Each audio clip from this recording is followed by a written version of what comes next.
A fan favorite sprint car driver calls it a career, but even though he's still young, it shouldn't really come as a surprise for a driver that usually did things a little differently. Plus, we'll preview what could be a stout hunt the front show at Talladega and a lot more today. Let's go.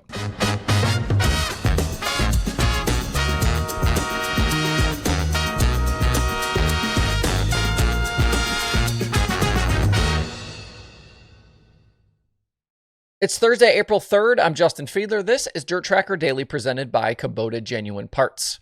A quick update today off the top of the show about our road to 50K in 2025. As I write this, we are at 41,783 subscribers on YouTube, and we've added 3,467 so far this year.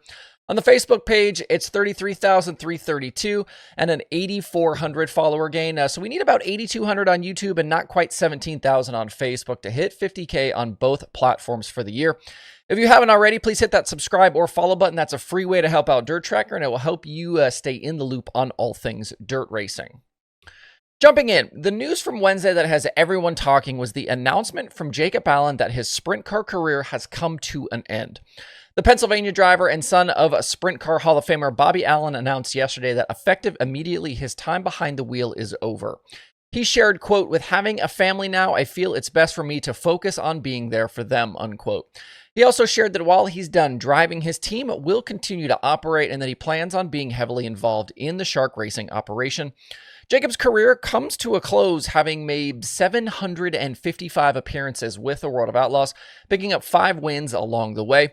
Although not his best points finish, 2022 actually his best season of all of those that he ran full time. 4 of those 5 victories came that year, including a win at the Gold Cup at Chico, probably his best, most prestigious win. And then overall 2022, just his best statistical season.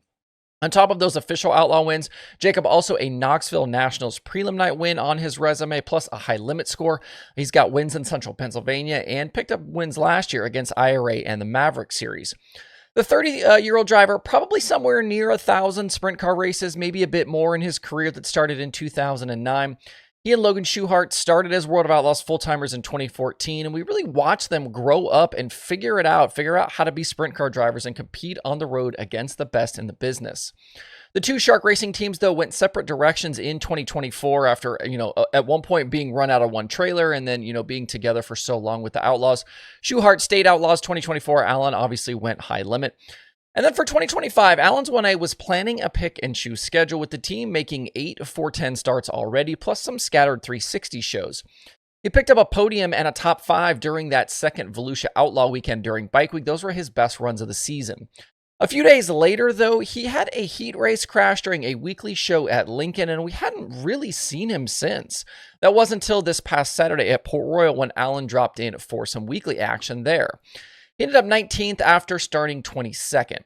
With the wife and baby now and the mental health break he needed, ended up needing in 2023 in the midst of that tough Outlaw campaign, a schedule where he could decide when and where to race really felt like the right move for him. You felt like this could be kind of a renaissance year for Jacob.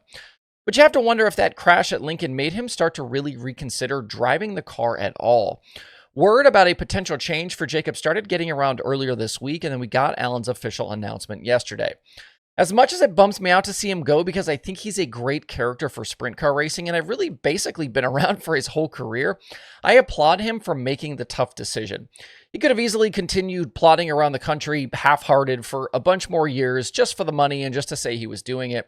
But 410 sprint car racing, especially at the high levels, it requires insane levels of commitment and focus. And I think it's great that he's recognized that at this point in his life, the family is just more important to him.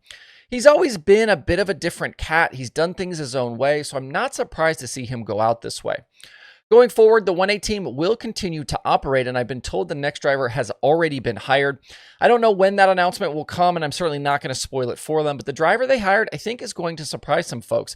I would expect that car to be back out on the road, though, very soon, maybe as early as next weekend, and I think they will be competitive. The guy they're supposedly getting is a race winner, and we know that car is capable of running well. Happy trails, though, to Jacob Allen in his retirement.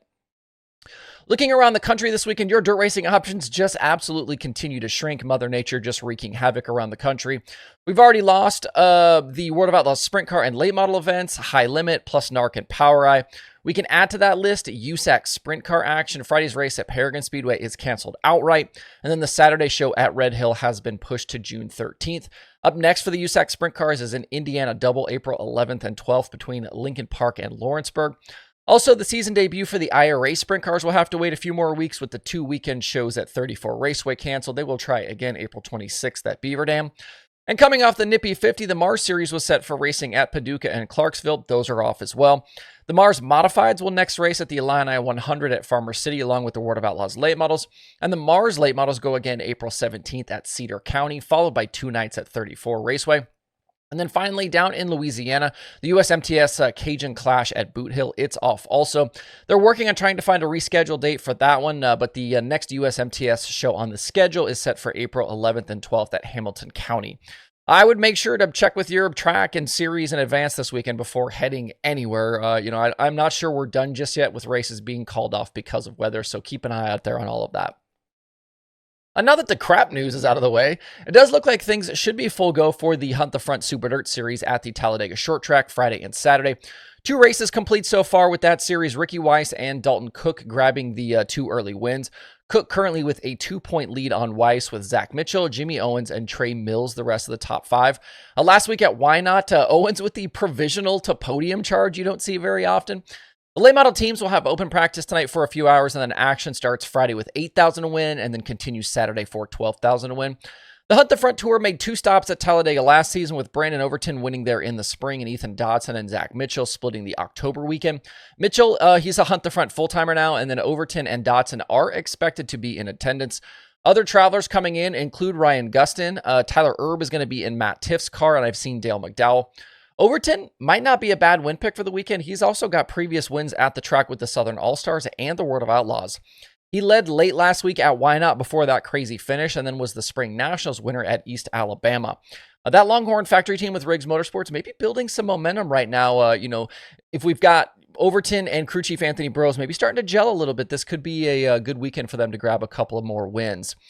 This action will be included on the streaming schedule at DIRTRACKR.com/watch tonight. That's the place to keep up with your options over the next few days. We're trying to add cancellations there as they come in as well, so you can get a pretty good look at everything that's available. We'll call it right there for this week. Thanks as always for the support and tuning into the show wherever you choose to do that. The comments, the likes, the shares, the reposts, etc., all of those things are much appreciated. Hope you guys have a great Thursday out there. We will see you right back here on Sunday.